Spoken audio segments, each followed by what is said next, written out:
Ô Gilvan, a gente está repercutindo aí, né, bastante, praticamente ao longo de todo o dia, a greve dos caminhoneiros, reflexo da paralisação em vários locais do país e que isso pode acabar trazendo para a economia também, né? A gente tem visto algumas empresas também já sentindo impacto no abastecimento, fornecedores não conseguindo entregar, né, as encomendas, postos de combustíveis com fila.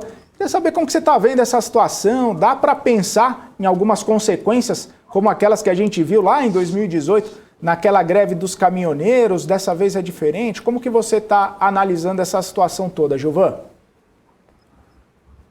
Muito legal. Para responder a nossa audiência, primeiro sempre tem aqui um livro de cabeceira, o nome disso aqui é o Value at Risk.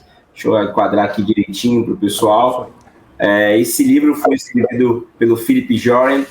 É o que a gente chama, assim, para quem está aí querendo começar a investir e quer entender a ciência do que os gestores dos fundos de investimentos fazem, é basicamente isso, tá? Os gestores de investimentos, eles têm lá uma metodologia de risco, que a gente chama de VAR, né? É uma composição.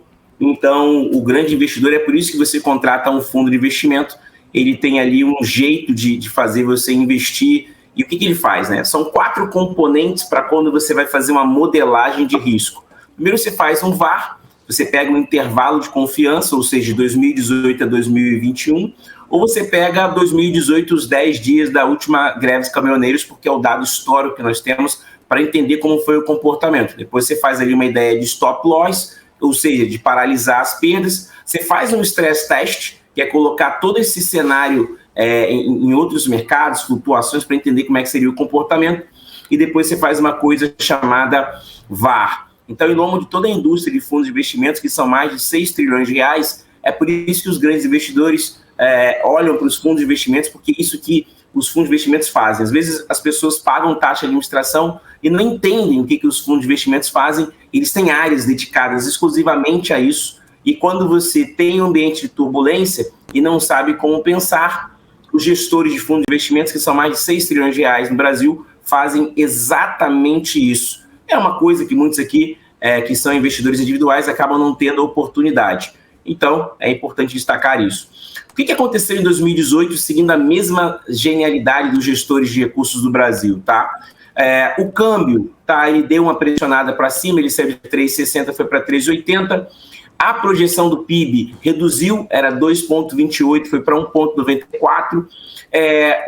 Os títulos de tesouro direto de longo prazo chegaram a bater 10,25 naquela oportunidade, e os preços dos alimentos, como nós sabemos, teve uma disparada.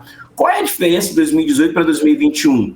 É que nós não tínhamos lá uma inflação de alimentos, por exemplo, com carne vermelha a 33%, nem com arroz, botijão de gás, gasolina, a inflação dos alimentos destruindo o poder de compra, e a inflação estava controlada, ela não estava tão longe da sua meta como está na atualidade. Ou seja, os impactos serão câmbio, juros, inflação, crescimento do país e, consequentemente, uma pressão ainda mais forte nos alimentos, e nós não tínhamos um desemprego tão alto. Já era tão alto, na faixa de 10 milhões, mas não como hoje. Ou seja, o cenário atual é pior para uma greve dos caminhoneiros e os reflexos podem ser ainda mais catastróficos para a gente.